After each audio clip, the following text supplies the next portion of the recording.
আর এবার যে খবরের দিকে নজর রাখবো, ট্যাক্সি থেকে ব্যবসায়ীকে নামিয়ে লুট।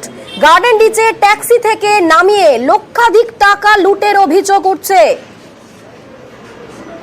ট্যাক্সি থেকে ব্যবসায়ীকে নামিয়ে লুট, গার্ডেন রিচের ঘটনা। সেখানে ট্যাক্সি থেকে নামিয়ে লক্ষাধিক টাকা লুট করা হচ্ছে, এমনটাই অভিযোগ উঠছে। আমাদের সঙ্গে রয়েছেন প্রতিনিধি অর্পিতা। অর্পিতা, কি ঘটনা ঘটলো এবং এখনো পর্যন্ত পুলিশ কি বলছে, কি আপডেট? দেখো, মেটিয়াবুরুজ থানা এলাকায় গতকাল রাত্রেবেলা ঘটনাটি ঘটে। যেটা জানা যাচ্ছে যে বিহারের পোশাক ব্যবসায়ী রামকুমার রায় তিনি মেটিয়াবুরুজে তিনি হাটে যাচ্ছিলেন পোশাক কিনতে।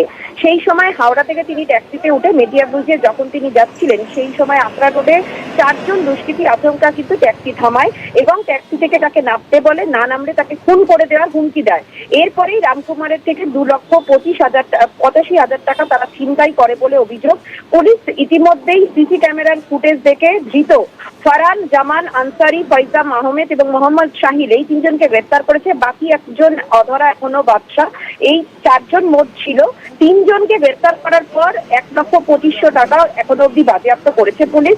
বাকি যে অভিযুক্ত তাকে তার তল্লাশি করছে। এই 3 জনকে আজকে আলিপুর আদালতে পেশ করা হয়েছে। ব্যবসায়িক কোনো শত্রুতা বা পুরনো কোনো শত্রুতা কিনা সেই বিষয়টি খতিয়ে দেখছে মেটিয়াবুরুজ থানার পুলিশ। বেশ, ধন্যবাদ অর্পিতা। গার্ডেন রিচের ঘটনা, সেখানে ট্যাক্সি থেকে নামিয়ে ব্যবসায়ী থেকে লক্ষাধিক টাকা লুটের অভিযোগ উঠছে এবং সিসি ক্যামেরায় 4 অভিযুক্তকে চিহ্নিত করেছে পুলিশ। ইতিমধ্যেই পুলিশের জালে 3 অভিযুক্ত।